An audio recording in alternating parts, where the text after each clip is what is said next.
Recordamos esta idea de que el fraude es uno de los vicios de los actos jurídicos, ¿sí? Que decíamos que se los llamaba también vicios de la buena fe porque afectaban justamente la buena fe que debe existir entre las partes que celebran un acto jurídico, ¿bien? Ahora, ¿ustedes recuerdan la idea esta de que el patrimonio es la prenda común de los acreedores? ¿Recuerdan esa idea? ¿La escucharon alguna vez? Sí, lo repitió mucho una compañera, Mónica. ¿Y por qué lo repetía? ¿Qué significaba? ¿Te acordás?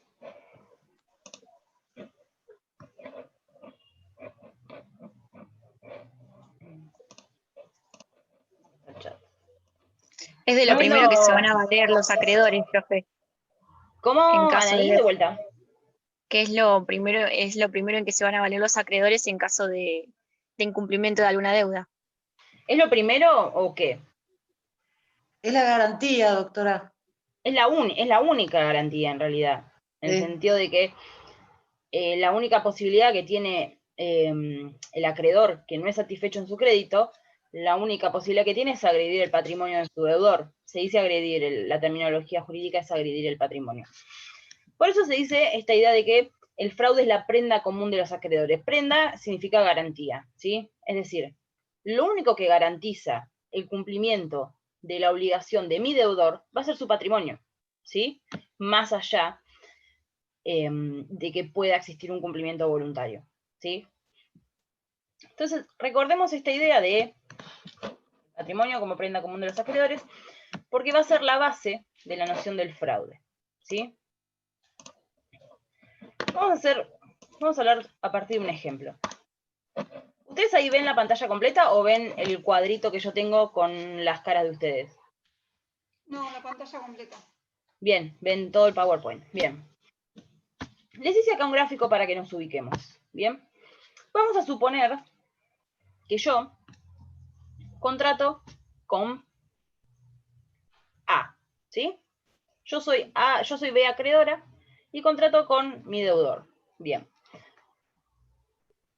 A ver, yo entiendo que mi deudor voluntariamente va a cumplir, ¿no? Porque es lo que uno tiene en miras a la hora de celebrar un acto jurídico. Pero puede pasar que mi deudor no cumpla. Entonces de ahí viene esta idea de que, bueno, yo tengo esta garantía que es la posibilidad de agredir el patrimonio de mi deudor. Ahora vamos a suponer que mi deudor, que acá lo llamamos A, empieza a deshacerse de sus bienes, ¿sí?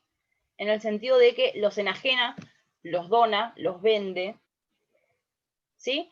Yo les pregunto a ustedes, una persona, mi deudor, ¿puede hacer eso? ¿Puede disponer de sus bienes, enajenarlos, donarlos, cederlos? ¿Puede hacerlo? Sí, puede. No puede, pero lo hace. ¿Por qué no puede y por qué sí puede? Legalmente, digamos, lo hace en perjuicio del acreedor. Entonces, Sí. y lo hace para resguardar sus bienes y lo pone a nombre de otra persona, por ejemplo, un familiar con un contrapapel, pero él sigue siempre siendo el titular de... Vos ahí me estás hablando justamente de la simulación. En la simulación hay un acto simulado, es decir, él permanece disponiendo de los bienes, sin embargo los pone a nombre de otra persona. Acá yo te digo, los enajena efectivamente, los entrega, el adquirente los utiliza, dispone de ellos. Por eso digo, ¿puede hacerlo? ¿Puede una persona que tiene deudas disponer de sus bienes, venderlos, donarlos, cederlos? ¿Puede? No. Sí, como poder puede. El asunto es en la medida. ¿Cuál es la medida? Si se insolventa al punto tal que no puede solventar sus deudas, bueno, ahí lo hace en fraude a sus acreedores. Pero si tiene muchas propiedades, no sé, supongamos 50 propiedades, y con 25 las vende, las transfiere, las donas, y el resto de su patrimonio tiene potencia para poder pagar sus deudas, tranquilamente lo puede hacer. Jorge, ¿vos ya leíste el tema en el libro? No. Bueno, pero es correcto lo que decís. Es así, tal cual. En principio, todas las personas conservamos esta facultad de disponer de nuestros bienes, siempre que seamos dueños, ¿no? No hay ninguna prohibición en el sentido de decir, si tenés deudas no podés vender o no podés disponer de tus bienes. La verdad es que esa prohibición no existe. porque el derecho de propiedad se conserva y las facultades de disposición se conservan, más allá de que yo esté en una situación de deuda, si se quiere, ¿no? Pero por el otro lado tenemos esta idea también. Por un lado esta facultad de disposición y por el otro lado esta idea de tengo acreedores a los cuales le tengo que pagar, ¿no? Entonces vamos a suponer que el deudor enajena sus bienes y los recibe C, que es el adquirente de esos bienes. Y a su vez C, una vez que tiene la propiedad de esos bienes, los puede seguir transfiriendo, se los puede pasar a D, que va a ser un subadquirente, ¿no? O los puede mantener en su patrimonio C. Ahora, volviendo al principio, yo, que era B, ¿puedo hacer algo en ese caso? ¿Ustedes qué creen? Cuando ya los bienes de mi deudor están en manos de D, ¿yo puedo hacer algo como acreedora? Si puedo comprobar esa maniobra, ¿sí o no? ¿Cómo? Y puedo comprobar que se realizó esos actos en contra de la buena fe. Ahí está la ¿Puedo hacer idea. el reclamo? Ahí estaría la idea. Eso es lo que vamos a hablar hoy justamente. En principio los bienes pasaron a ser de propiedad de otra persona, ¿no? Entonces yo cuando vaya a querer agredir el patrimonio de mi deudor, esos bienes no van a estar más en su patrimonio. Entonces la garantía que yo tenía de que me iba a pagar ha disminuido. ¿Sí? Yo ya no tengo tantas posibilidades de agredir su patrimonio, o no tengo ninguna, y por lo tanto no tengo tantas posibilidades o ninguna de ver satisfecho mi crédito. ¿Sí? ¿Se entiende la idea?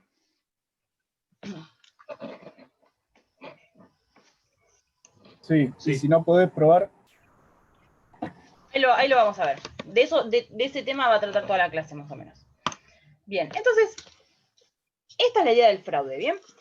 En cuanto a qué es el fraude o cómo lo definen los autores, Saux menciona que el fraude es una acción dolosa que se comete mediante la celebración de uno o varios actos jurídicos reales de enajenación, y recuerden que son actos reales y no simulados, que sustraen bienes del patrimonio del deudor con el fin de frustrar los derechos de los acreedores. ¿Sí? Les voy a aclarar esto. Cuando dice acción dolosa, no confundan con el vicio de dolo, ¿sí? Aquí el término doloso se utiliza en el sentido de dolo como factor de atribución en la responsabilidad civil, en el sentido de intención de generar daño, ¿sí? Es decir, son actos de enajenación realizados a sabiendas, ¿sí? Bien. Entonces, bueno, volvemos a esta idea que les decía, mediante estos actos de enajenación se disminuye la función de garantía del patrimonio, de manera que el acreedor se encuentra en una posición distinta de la que creía al momento de, o de la que tenía al momento de celebrar el acto jurídico. Bien, y va a ser más difícil, lógicamente, obtener el cobro. Bien.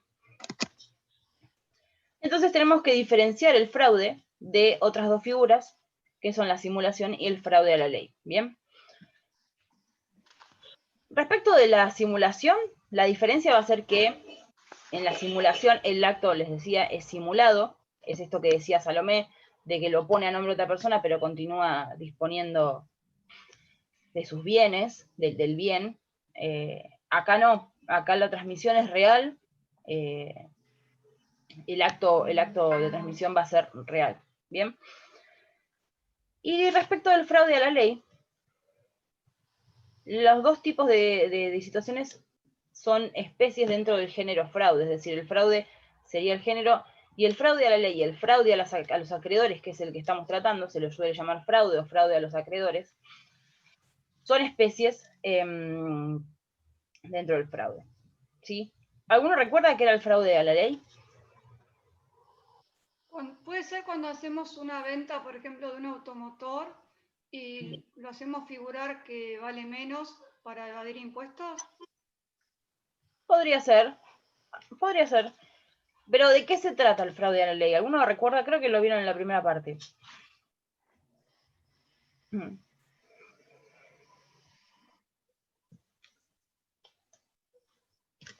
La idea del fraude a la ley es que las partes o la persona que comete el fraude a la ley no viola el texto de la ley, no la viola en su literalidad, sino que viola el espíritu de la ley, en el sentido que la ley tiene una cierta finalidad y la persona que comete el fraude a la ley realiza el acto permitido por la norma, pero para obtener un resultado que de otra manera no sería posible porque estaría prohibido, ¿sí?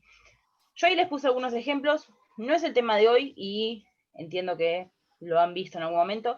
Después miren esos ejemplos. Yo les voy a mencionar uno muy breve. ¿Vieron el tema de la ley de identidad de género? Que permite que cualquier persona acceda al cambio de género con la sola manifestación, ¿bien? Hubo un caso, no sé si se acuerdan, de un hombre que había pedido el cambio de género para ser mujer, para acceder a los beneficios previsionales antes de cumplir la edad que se les requiere a los hombres. ¿Lo recuerdan ese caso? Sí, me acuerdo. Sí, sí. Bueno, claramente ese es un fraude a la ley, porque el hombre estaba utilizando un mecanismo legal, es decir, no violaba el texto de la ley, no incurría en una prohibición. Sin embargo, la finalidad de la ley o el espíritu de la ley no era que las personas se aprovechen para tener beneficios previsionales antes de tiempo, ¿sí? Ese era un claro ejemplo de fraude a la ley, ¿sí? El hombre estaba cometiendo fraude a la ley, porque la finalidad con la cual llevaba a cabo no era la finalidad que la norma prevé, sino obtener un resultado que de otra manera sería prohibido. ¿Bien? En el fraude, entonces, a los acreedores no se da esta situación, ¿sí? Lo que se hace es frustrar expectativas legítimas de cobro de los acreedores. ¿Bien? Sin embargo, los dos pertenecen al género fraude. ¿Bien? Bien. Entonces, para que se configure el fraude a los acreedores, vamos a tener que delimitar algunos requisitos que exige la ley, ¿sí? No en cualquier situación vamos a poder hablar de fraude, no en cualquier situación de disminución de la garantía patrimonial, ¿sí? Vamos a ver. En primer lugar, para que podamos hablar de fraude, el acto de enajenación o el acto que disminuye el patrimonio o que disminuye la garantía, va a tener que ser un acto impugnable. ¿Qué significa que sea un acto impugnable? Bueno, va a haber ciertos requisitos que tiene que cumplir ese acto para que califique como impugnable, ¿sí? En primer lugar, solamente van a ser impugnables los actos jurídicos de tipo patrimonial, ¿sí? Porque si estamos hablando de un acto de tipo extrapatrimonial, no vamos a poder hablar de fraude, ¿bien? En segundo lugar, para que el acto sea impugnable, debe ser un acto de disposición. Y acá tenemos que diferenciar qué son los actos de disposición y qué son los actos de administración, ¿sí? ¿Alguna vez escucharon eso? Sí. Jorge, Jorge estás hablando, ¿no? Sí. ¿Querés contarnos más o menos qué idea tenés de cada uno? Bien. Un acto de disposición es aquel acto jurídico que lo que digamos, realiza es un cambio en el dominio o, por ejemplo, una compraventa o que le, digamos, fija su uso durante mucho tiempo, una concesión durante 50 años, con lo cual se supone que uno no va a tener la libre disposición de esa propiedad. Y después el otro era un acto, me dijiste, de administración. De administración, por ejemplo, puede ser locar un alquiler, algo que habitualmente hacemos para obtener frutos civiles de las propiedades. Por ejemplo, tenemos un campo y lo arrendamos por una cosecha, eso es un acto de administración, algo normal que normalmente una persona hace para hacer rendir frutos a sus bienes, alquilarlos, no sé, si tenés un local, el día que se pueda, ¿no? Alquilarlo para hacer fiestas o para un comercio, o lo que fuera, algo que no implica que vos te desapoderás de ese bien, sino simplemente por un tiempo razonable lo pones bajo alguna figura, en este caso una locación o un arrendamiento. Bien, Jorge. ¿Están todos de acuerdo con lo que dijo Jorge? Por lo general en las empresas algún gerente o alguna persona que se encarga de ciertas cosas, como por ejemplo contratar servicios y demás, tiene actos de administración o de disposición que, digamos, lo avalan para, no sé, se me ocurre una flota corporativa de celulares, algo así, para poder firmar por la empresa, ¿no? Vos ahí estás hablando de que ciertas personas dentro de personas jurídicas tienen facultades de representación y pueden obligar a la sociedad o a la persona jurídica a través de actos de disposición o de administración. ¿Estás hablando de eso? Sí, de eso mismo. Bien, está bien, es correcto lo que dicen, chicos. A ver, los actos de disposición son aquellos que alteran sustancialmente el patrimonio de una persona, ¿sí? Por ejemplo, una donación, por ejemplo, una compra-venta, ¿sí? Alteran el patrimonio de la persona de que se trate. Por el contrario, los actos de administración van a ser actos tendientes a la conservación o explotación de la cosa, ¿sí? Como bien decía Jorge, la locación se considera un acto de administración, porque lo que hace es explotar la cosa, es decir, hacer que produzca frutos civiles y a su vez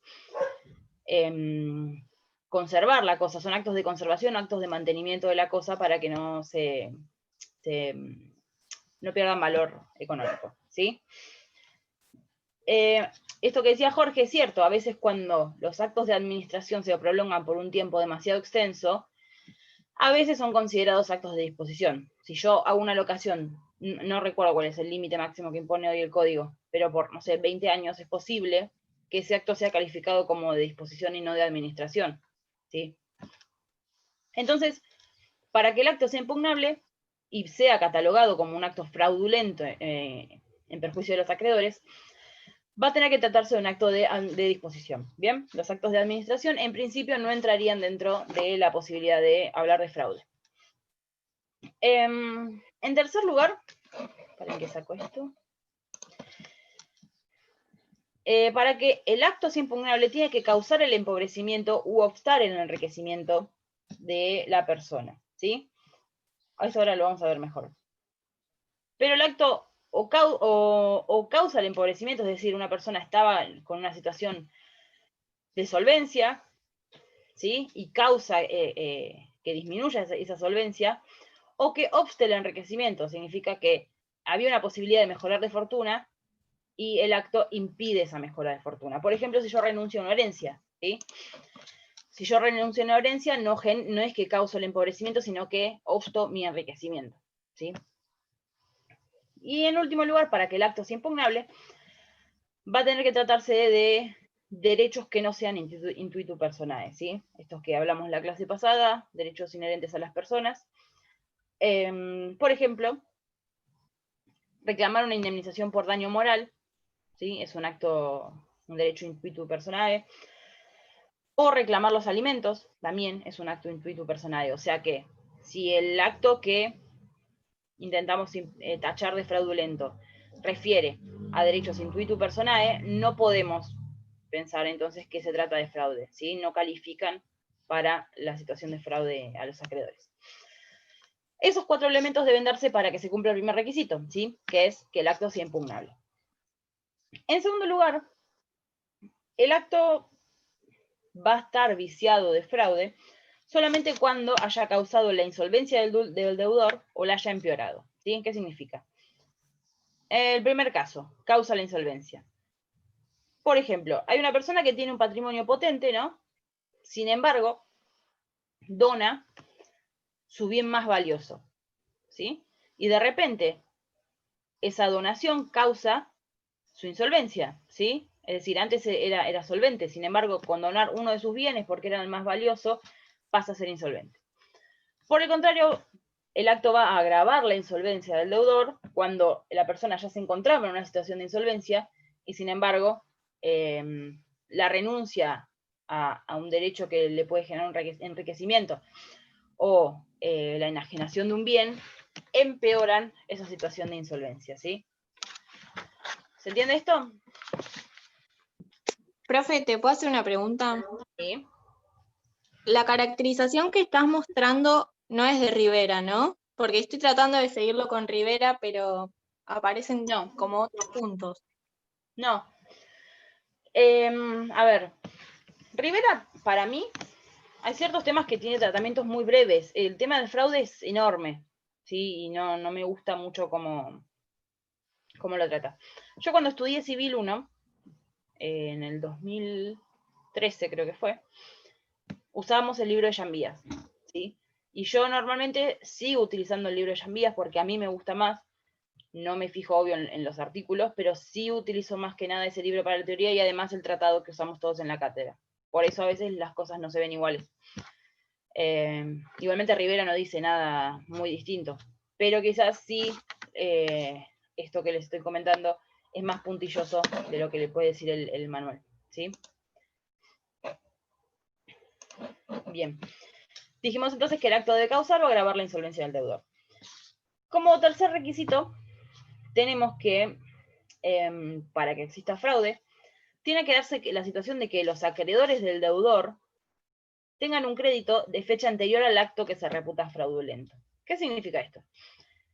A ver, el deudor puede tener acreedores en cualquier momento, ¿sí? Puede tener acreedores antes, ahora y después. Sin embargo, para que yo como acreedora pueda pedir que el acto sea reputado fraudulento, mi deuda o mi crédito tiene que tener una fecha anterior al acto fraudulento, ¿sí? ¿Por qué? Porque si fuera un acto posterior, si fuera un crédito posterior al acto, esa persona que contrató con posterioridad al acto nunca tuvo en miras ese bien como garantía, entonces no se le perjudicó su garantía, ¿sí?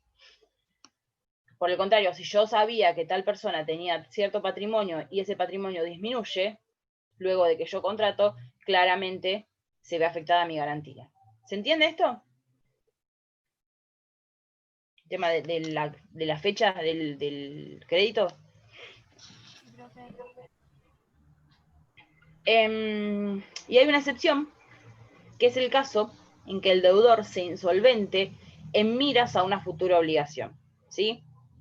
Es decir, el crédito no es anterior al acto fraudulento, sin embargo, resulta claro, resulta palpable o puede probarse que esa insolvencia causada fue en miras a una futura obligación. Por ejemplo, una futura obligación alimentaria. Yo sé que voy a tener un hijo y sé que voy a tener que pagar alimentos, ¿sí? Entonces me insolvento en miras a no pagar esa obligación futura. ¿Bien? Y finalmente, lo más difícil es que cuando el acto de enajenación sea a título oneroso, ¿sí? Se requiere que el tercero que adquiere los bienes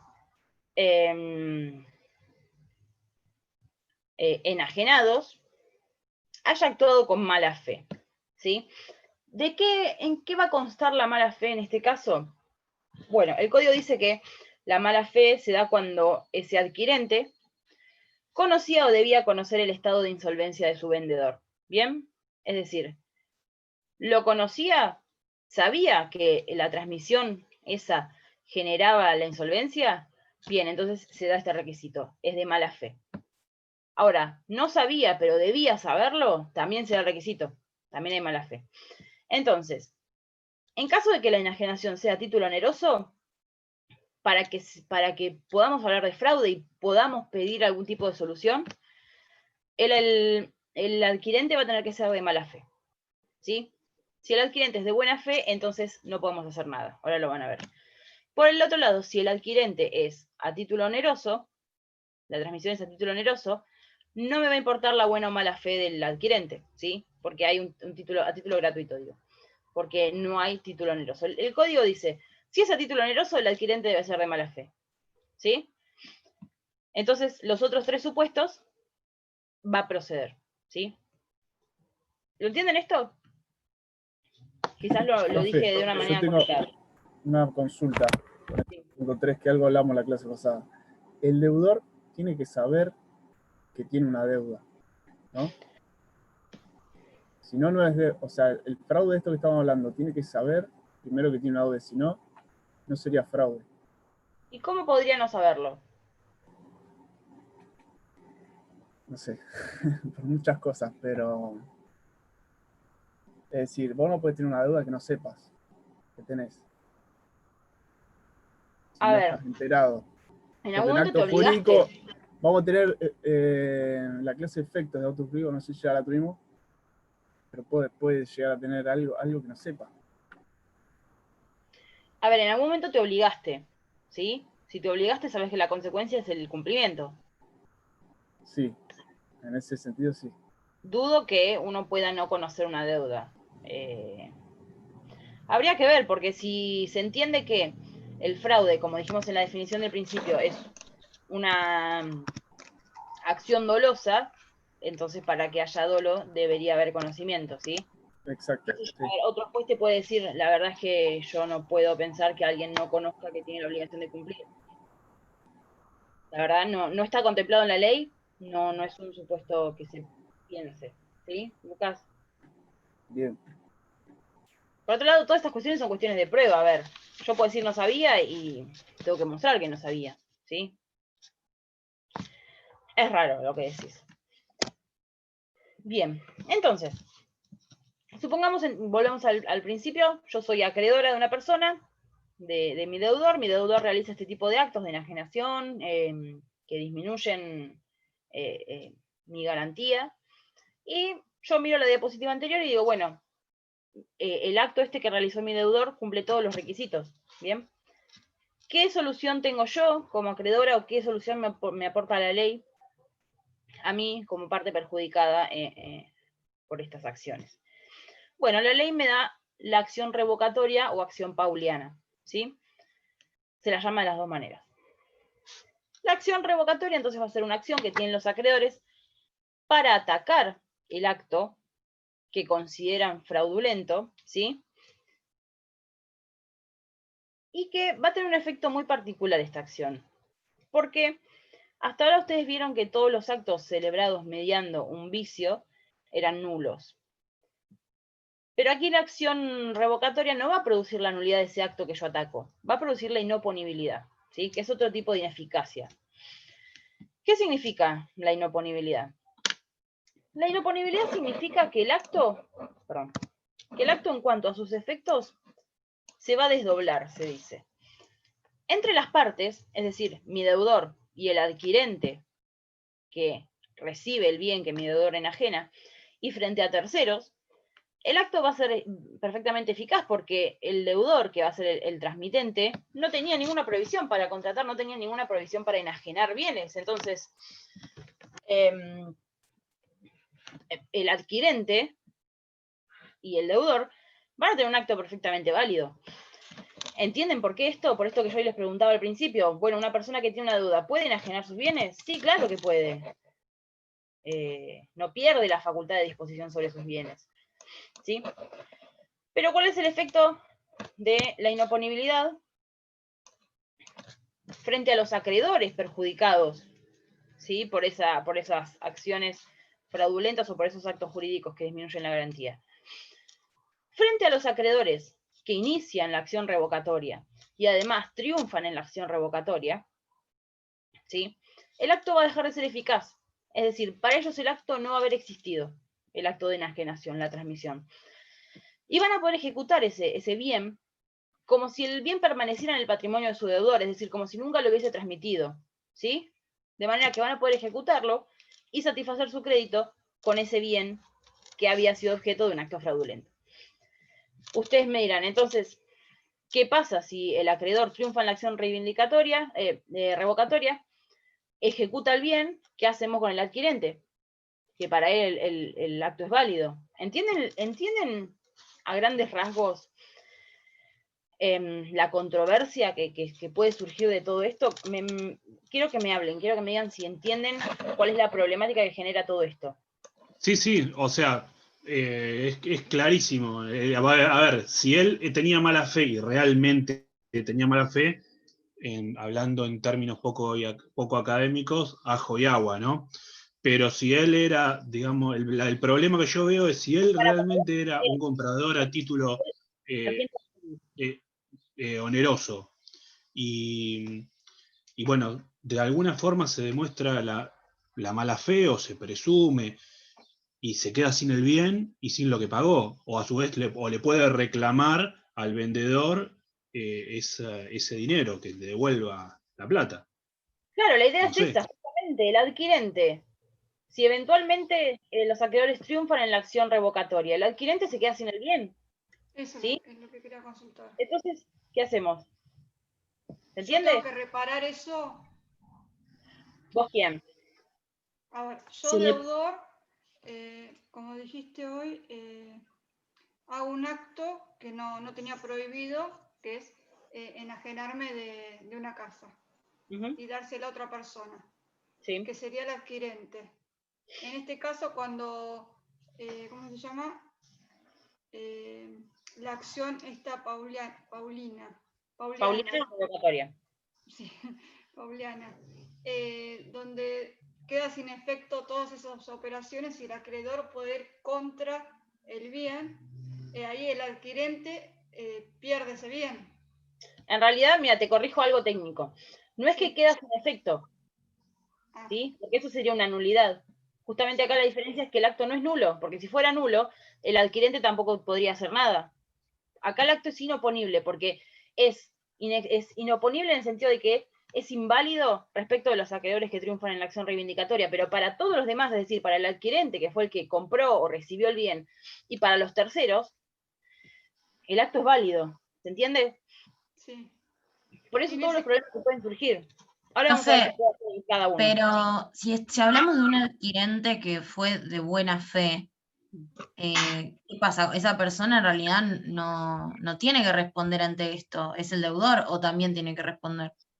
Bueno, mira, recordá lo que dijimos acá. Dijimos que si es a título oneroso, el adquirente debe ser de mala fe para que proceda, ¿sí? Entonces, si es título gratuito, ¿sí? No me va a importar si el adquirente es de buena o de mala fe.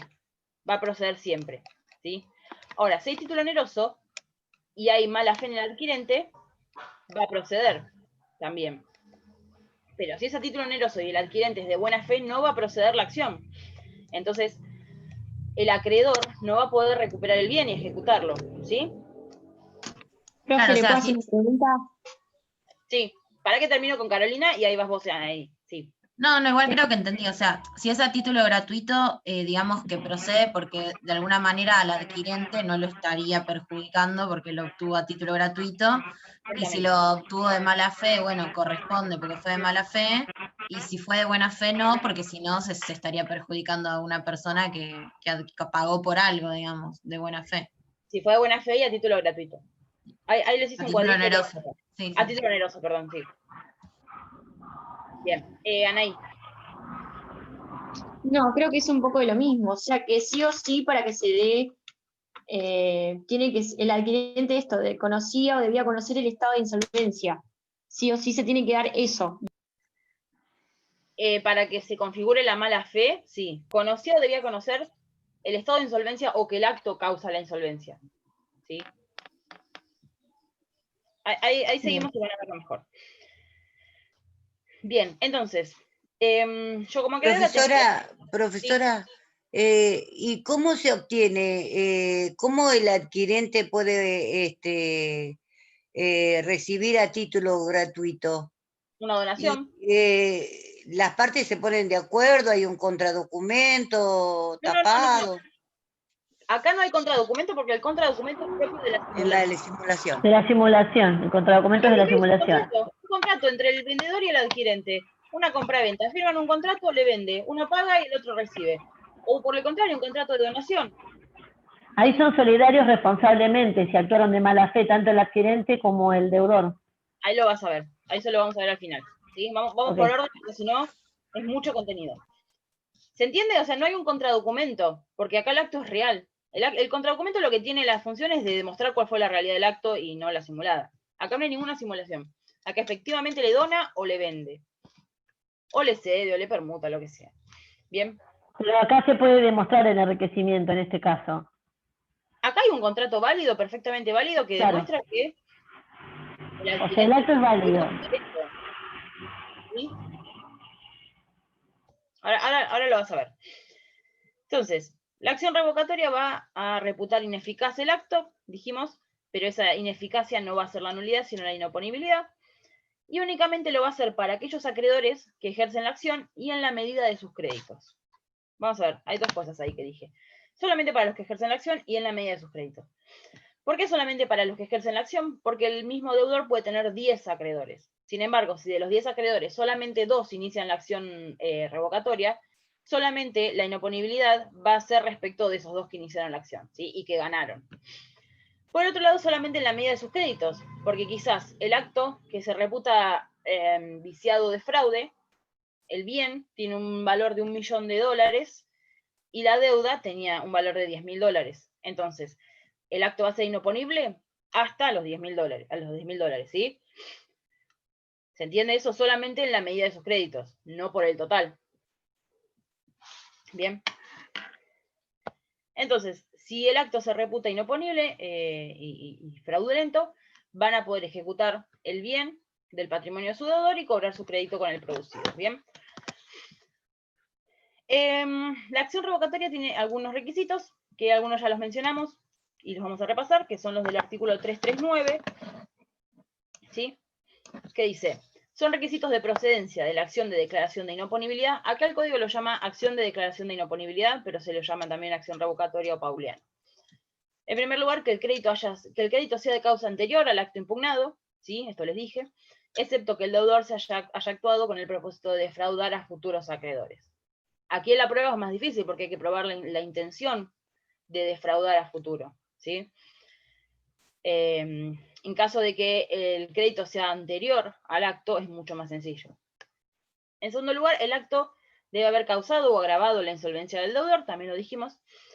Y finalmente, que quien contrató con el deudor a título oneroso haya conocido o debido conocer que el acto provocaba o agravaba la insolvencia, esto es, dijimos, la mala fe.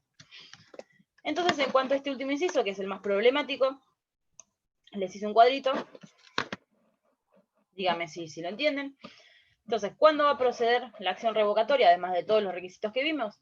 Cuando hay título gratuito y buena fe, va a proceder, ¿sí? Cuando hay título gratuito y mala fe, va a proceder. Cuando hay título oneroso y buena fe, no va a proceder, ¿sí? Porque es la única limitación que nos pone el inciso C. Deudor a título adquirente a título oneroso con mala fe, dice. Título oneroso y mala fe no va a proceder, ¿sí? ¿Me siguen hasta ahí?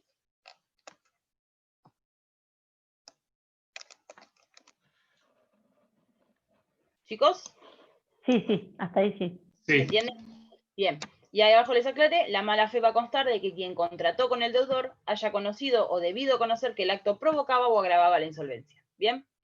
Lo mismo que dice el código, solamente que más ordenado. El problema del inciso C es que está escrito medio en negativo. Por eso es complicado. Pero no es más que esto. ¿Bien? Entonces, ¿qué pasa si hay título oneroso y buena fe? No procede la acción, ¿sí? Entonces yo, que soy la acreedora, no puedo ejercer la acción y no puedo atacar ese bien, no puedo lograr la declaración de inoponibilidad de ese bien, no lo puedo recuperar, ¿sí? Me voy a tener que quedar con las ganas de ejecutar esos bienes, ¿sí? No voy a poder hacer nada.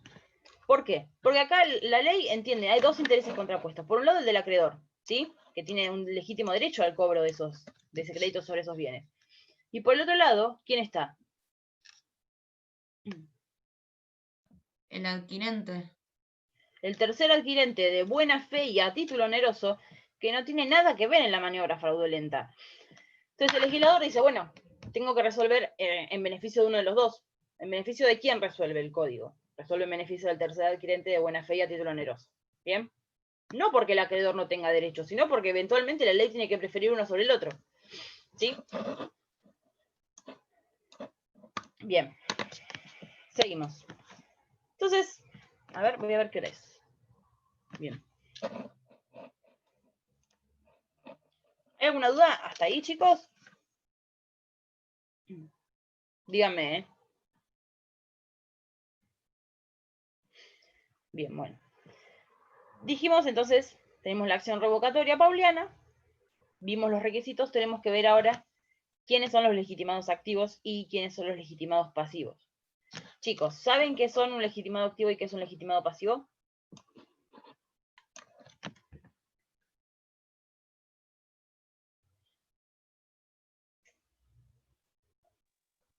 No, ¿Nadie? profe. No saben. Bueno. El legitimado activo es aquel que puede demandar, ¿sí? Que puede iniciar una acción. Es decir, en este caso va a ser aquel que tiene la facultad de ejercer la acción revocatoria pauliana, ¿sí? Eso es un legitimado pasivo. El legitimado activo. El legitimado pasivo es contra quién dirijo la acción, es decir, a quién Sería el demando. tercero. Ah, ¿no podría ser el tercero que también contrató? Ahora vamos a ver quiénes son. Okay. ¿Se entiende la idea? Es decir, si yo tengo una acción, no sé, de... a ver. ¿Vieron alguna acción ustedes? Sí, a ver, vieron acciones, pero... Estoy pensando alguna. Bueno, no sé, si yo tengo una acción de cobro de suma de dineros, si yo soy la que tengo el crédito, yo voy a ser la legitimada activa porque soy la que puede reclamar, la que puede iniciar la acción, la que presenta la demanda. Mi legitimado pasivo va a ser el que me debe, ¿sí?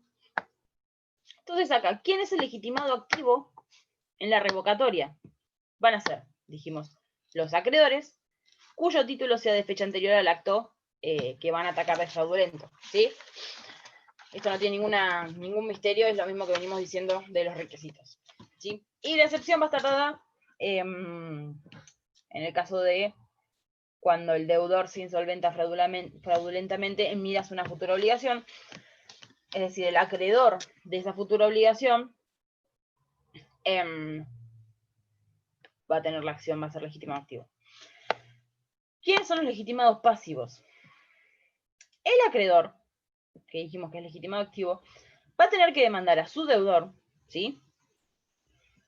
Al adquirente del bien enajenado fraudulentamente, y en el caso de que ese adquirente haya a su vez enajenado el bien, lo haya transmitido, el acreedor también va a tener que demandar a esos subadquirentes, ¿sí?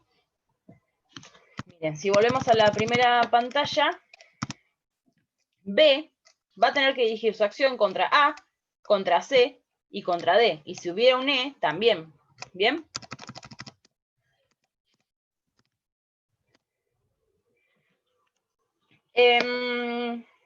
Y acá se dice que hay un litisconsorcio pasivo necesario. ¿Qué significa? Eso es un término procesal. Significa que necesariamente y obligatoriamente para que la acción proceda yo tengo que demandar a todos juntos. ¿Sí? No a cada uno por separado, ni a la mitad, no, todos juntos. ¿Sí? Por eso es necesario. Y en este caso, tanto el adquirente como los subadquirentes van a poder presentarse en el juicio, van a poder probar lo que consideren necesario y van a poder oponerse a que progrese esa acción, porque claramente ellos son parte interesada en este proceso, ¿sí?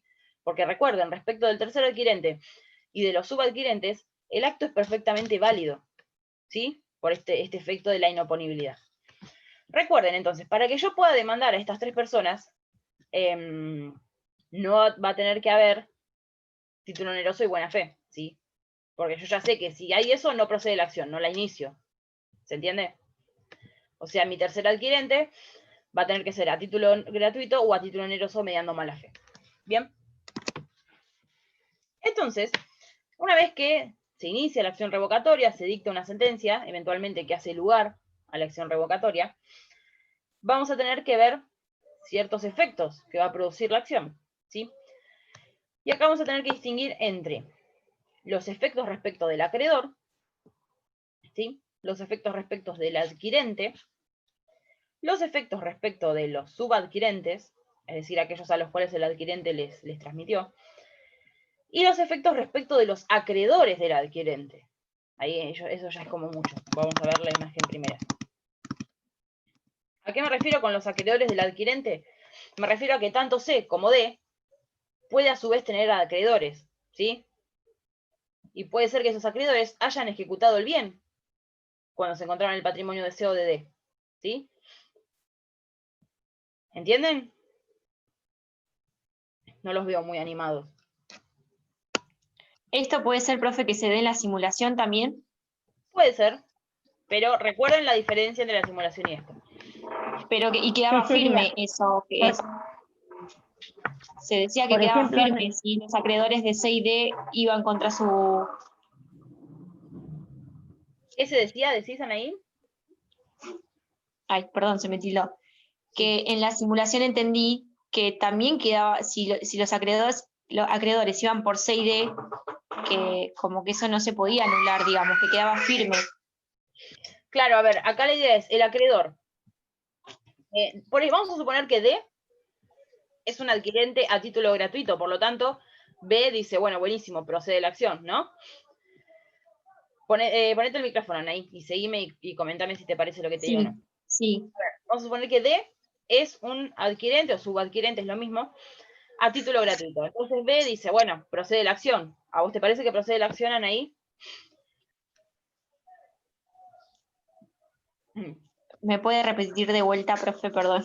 Vamos a suponer que D. Sí. D es un adquirente o subadquirente, es lo mismo, a título gratuito. ¿Sí? Sí. B, el acreedor, dice, bueno, voy a iniciar la acción revocatoria. ¿Sí? ¿A vos te parece que procedería en ese caso? Si D recibió a título gratuito.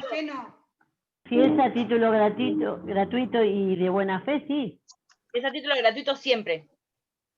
¿Sí? Sí. Entonces B dice, bueno, voy a iniciar la acción revocatoria porque procede contra D. Buenísimo. Ahora, la situación que se plantea es que D, a su vez, tiene acreedores y esos acreedores de D ya ejecutaron el bien que tenía D en su patrimonio y se cobraron sus créditos de ahí. Ahora, vos, Anaí, me decís, en la simulación no se puede hacer nada contra eso. Acá sí. No, que sí, eso, yo entendí que sí, que los acreedores sí se podían cobrar de D. Claro, los acreedores de D pueden cobrarse de D, pero el tema es B, que es el acreedor, el perjudicado, el dañado en el vicio de fraude, ¿puede hacer algo cuando ya el bien está en manos de los acreedores de D? ¿O está ejecutado? Si se ejecutó, me parece que no. Ya está, No si se hizo líquido, se cobraron la plata, contra el remanente Siempre puede ser, pero si no hay remanente. Siempre que los perjudique, sí podrían. Vamos a ver, ahí vamos a ver los efectos. Esa es la situación que se plantea, ahí vamos a ver los efectos de la solución. Pero esa es la situación. ¿Sí? Fede, ¿le puedo hacer una consulta? Sí. En caso de que, supongamos que a D lo haya recibido de forma onerosa y de buena fe. Sí. Y los demás haya sido, por ejemplo, oneroso. O oneroso y de mala fe o haya sido gratuito, digamos, ¿no? Sí. ¿Aplica también el litis consorcio? Sí. El tema es, vos decís, C es adquirente a título gratuito o a título oneroso de mala fe, ¿sí? Sí. Y C lo transmitió a D, que es adquirente a título oneroso y de buena fe. ¿Sí? Sí. Esa es la situación. Que contra C hubiese procedido, pero contra D no. A ver, en la cadena de transmisiones, basta con que haya un adquirente de buena fe y a título oneroso para que no proceda la acción. ¿Sí? Bien. Corta la cadena. ¿Sí? Por más de que yo tenga 5 adquirentes a título gratuito y el último sea un adquirente a título oneroso de buena fe, no procede la acción. Se corta la cadena, ¿sí? Gracias. Bien. ¿Por qué? Por esto de que yo siempre voy a tener que demandar a todos y yo ya sé que eventualmente contra el último no procede. Bien. Entonces, si ya el bien en la cadena de transmisiones hubo un adquirente a título oneroso y de buena fe, entonces el bien ya no lo puede recuperar el acreedor. Bien. Vamos a volver. Efectos entre acreedor y deudor. Bueno, el principal efecto va a ser la inoponibilidad, dijimos, ¿sí? Es decir, el acreedor va a poder comportarse como si el acto de enajenación nunca hubiese existido, es decir, que el bien permanece en el patrimonio de su deudor, ¿bien? Y eventualmente va a poder cobrar su deuda, ejecutando ese bien, hasta el importe de su crédito, ¿bien? Eso queda claro, lo dice el artículo 342. Denme un segundo.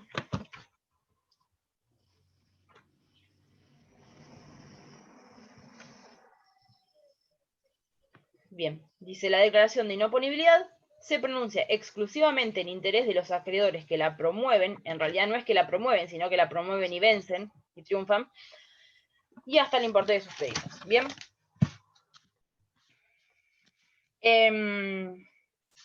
Esos son los efectos entre el acreedor y el deudor. La inoponibilidad del acto fraudulento. Bien. Respecto del adquirente, ¿sí? El acto entre el deudor y el adquirente va a mantener una total eficacia, porque dijimos que entre ellos es válido, dijimos el acto no es nulo, justamente es inoponible, por lo tanto, entre las partes del negocio, el acto conserva su validez, ¿sí? Y ahora hay un artículo en el código que dice que en caso de que en el juicio por la acción revocatoria el adquirente quiera frenar la acción o quiera frenar la revocación del acto, puede en el juicio pagarle al acreedor u ofrecerle garantías de pago, ¿sí? Y en ese caso se detiene la acción.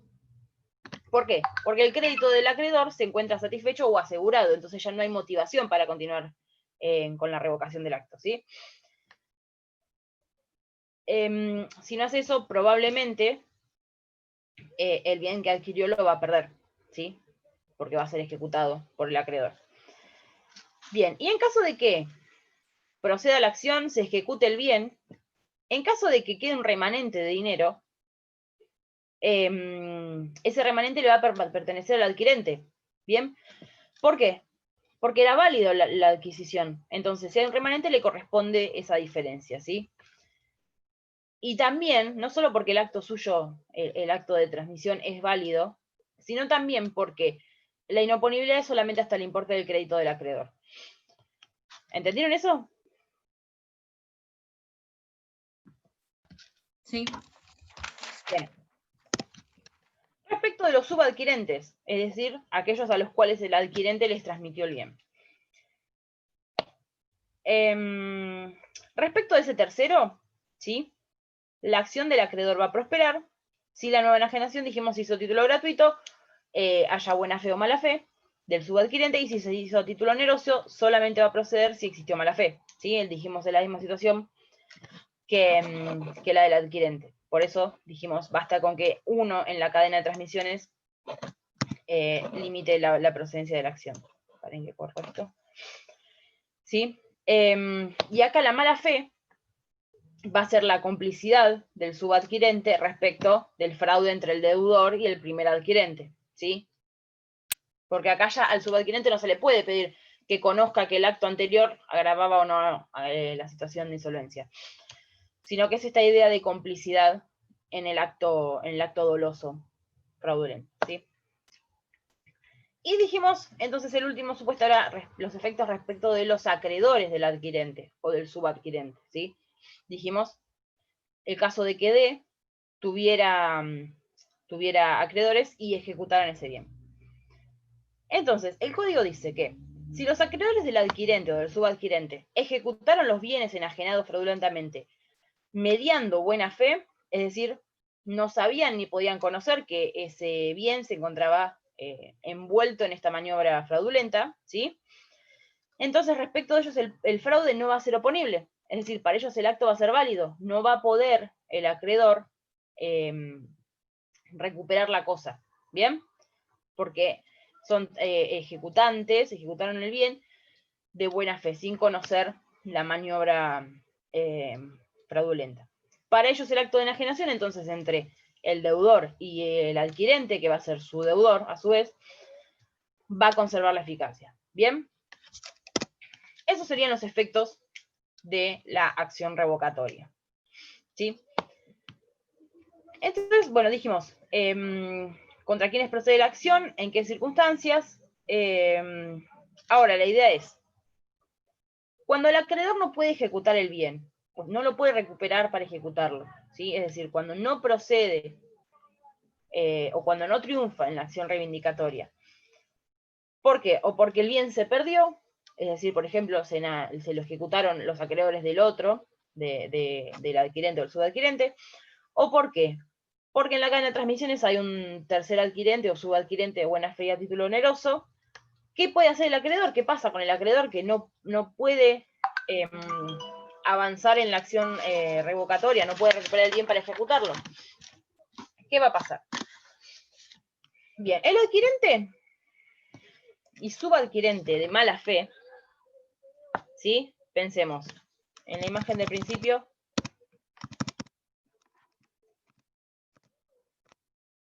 C y D, ¿sí?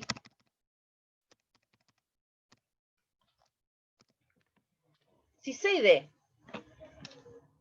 son de mala fe, haya sido a título gratuito o a título oneroso, si la acción no prospera, la acción del acreedor no prospera porque en la cadena de transmisiones hay un adquirente a título oneroso y de buena fe, o porque el bien se perdió de cualquier modo, ejemplo, dijimos, fue ejecutado por los acreedores del subadquirente, el acreedor, que es el perjudicado en todo esto, puede demandar al adquirente y a los subadquirentes, y estos van a responder de manera solidaria por los daños y perjuicios ocasionados al acreedor, ¿sí? ¿Por qué? Porque fue por el accionar de ellos, de mala fe, que no procedió la acción revocatoria.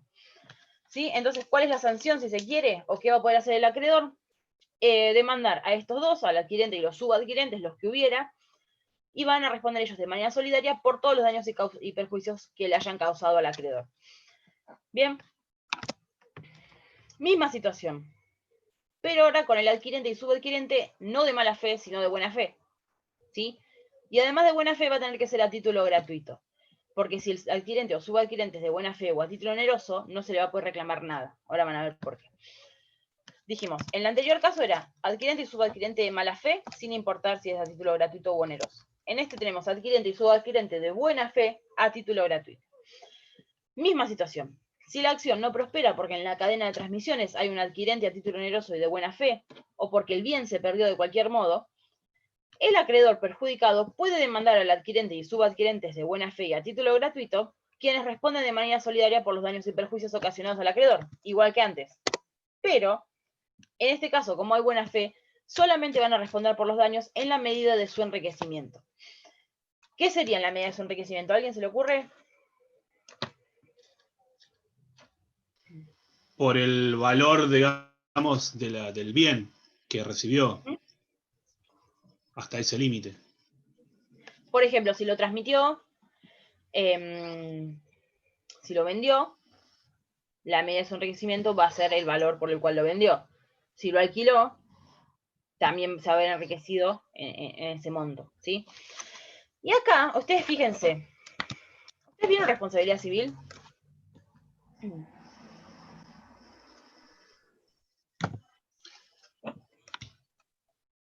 ¿No?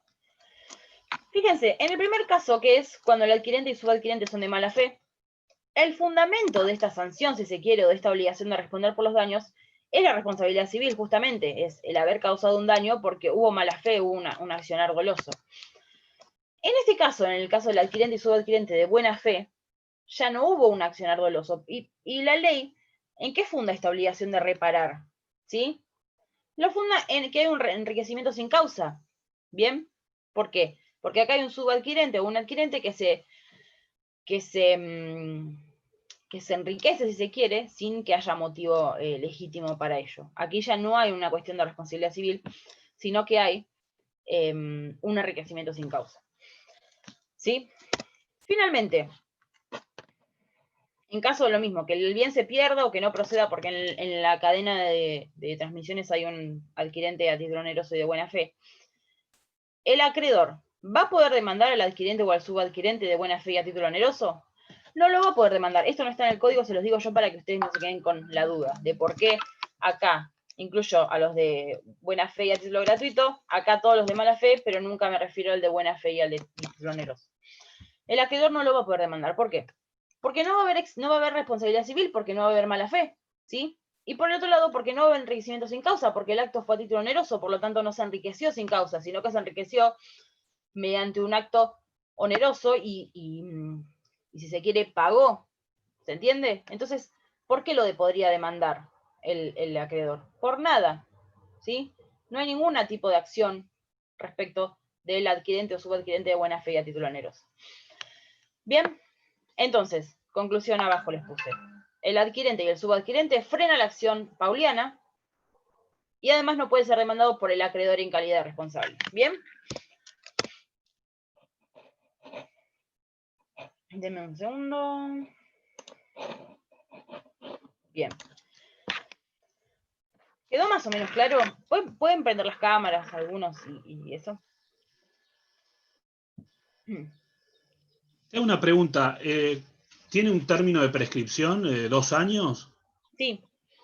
Sí. Igual creo que lo van a ver en prescripción, pero ya te lo digo. Dame un segundo. No me acuerdo la redacción. Bien, bien.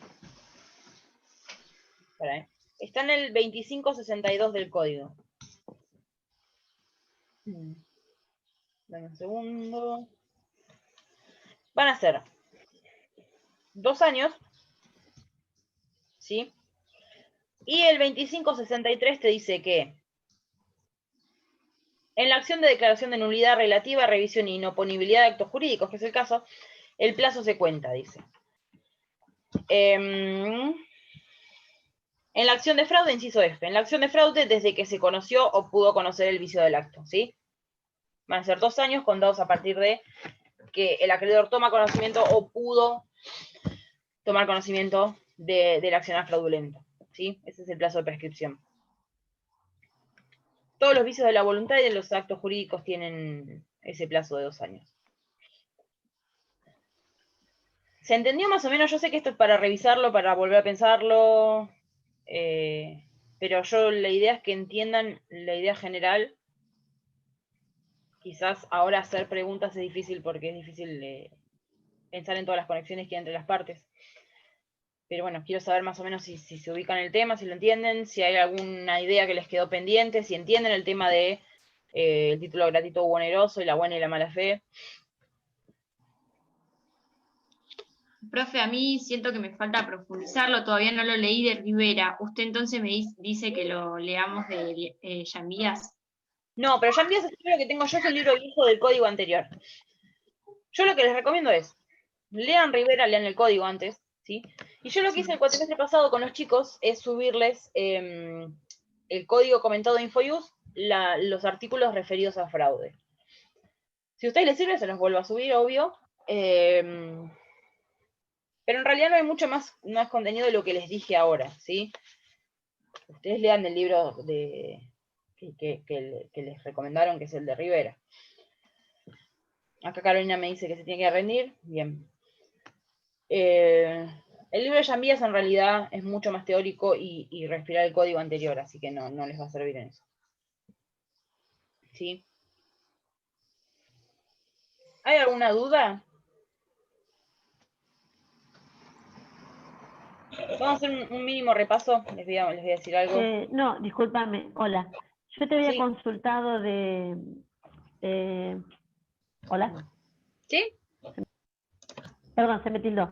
Te había consultado del tema de la responsabilidad, si son responsables solidariamente, pero bueno, lo fuiste explicando sí. En ese ejemplo. O sea que depende en qué sector esté de la cadena y siempre que respeten la condición de que no sea título oneroso y de buena fe. Sí, miren, vamos a ver. Están viendo ahí el PowerPoint, ¿no? ¿Sí? B, que es el acreedor, le va a poder reclamar a A, obvio, su deuda con los daños. ¿Sí? Y además le va a poder reclamar a C y a D los daños que dijimos que fue la última parte de la clase, dependiendo si eran de buena fe o mala fe. De buena fe a título gratuito o de mala fe. ¿Sí? Entonces, B va a tener acción contra A y contra C y contra D. C y D conjuntamente porque son solidarios. ¿Sí? Luego, A va a tener acción contra alguien, chicos.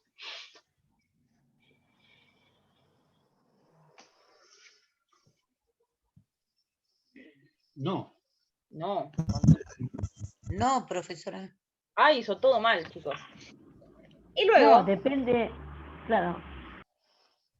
Y luego C o D van a tener acción contra alguien en caso de que proceda la acción revocatoria. Puede ser D, si lo hizo de buena fe y a título oneroso. Si lo hizo de buena fe. D a C, reclamarle. Si D adquirió por título oneroso y de buena fe, no va a proceder la acción, entonces se va a quedar con el bien. Sí, se queda con el bien, pero vos no decías si él tenía la facultad para hacerle un reclamo a C. ¿Y qué le va a reclamar si se quedó con el bien y no le pasó nada? Lo que pasa es que lo que reclaman aquellos que fueron perjudicados económicamente. Entonces, que no pudieron cobrar la deuda o que no se hicieron del dinero. El resto se quedaron con el beneficio, ya sea un auto, una casa, lo que sean. Para que tengan motivo para reclamar, le tienen que haber sacado el bien. ¿Sí? Sí. A eso entonces, me refería. Si B le sacaba el bien a D, él tenía la posibilidad de acreditar que él se había hecho de ese bien de buena fe y que lo había pagado. No importa la buena fe. Vamos a suponer que D lo recibió de mala fe. Sí, ¿Sí? No puedo hacer nada. ¿No puede hacer nada? ¿Te parece? El acreedor sí. Si C lo recibió de mala fe y a título oneroso, o sea, claro, si fue C oneroso de mala fe, sí pierde puede. el bien y también perdería la plata. Le puede reclamar el dinero a A, digamos. A el C, que dinero fue quien le vendió. Claro. En cadena. En la ¿Sí? cadena de transmisión fue C el que le vendió. Y C le va a poder reclamar a A. ¿Por qué? Recuerden esto, porque el acto entre ellos es perfectamente válido. ¿Lo recuerdan esto? Eso era el efecto de la inoponibilidad. Entre vendedor y comprador, o donante y donatario, el acto es perfectamente válido. Entonces, si yo contrato y me sacan el bien después, yo todavía conservo una acción para reclamar el cumplimiento de lo que me dieron. ¿Lo entienden? Sí. Sí, tal cual. Y el que promueve la acción es aquel que fue perjudicado por esa maniobra. Pero para que C y D tengan acción, tiene que haber procedido la acción de fraude. Si no, no, porque se quedaron con el bien y no hubo ningún problema. Tampoco es reclamar por reclamar. ¿Bien?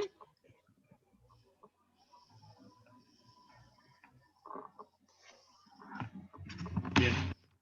Bueno, si tienen alguna duda.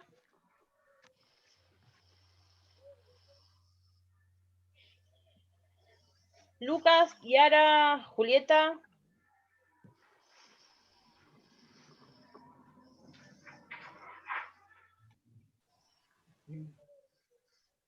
¿Nada? Bueno, chicos, creo que hoy es mi última clase. Igualmente después vamos a tener seguramente alguna clase de repaso. El examen, el recuperatorio. Así que bueno, no creo que no va a haber la posibilidad de hacerme preguntas en una próxima clase, salvo si hay de repaso. Pero cualquier cosa saben que me pueden escribir por el campus, por WhatsApp o por el medio que elijan, por el mail, lo que necesiten, ¿sí?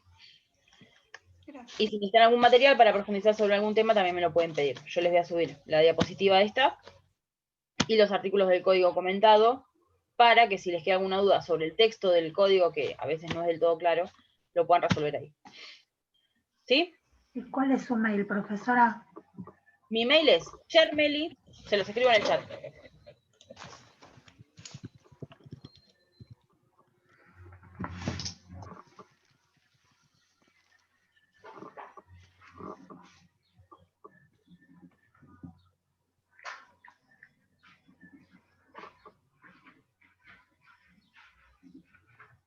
Bárbaro, gracias.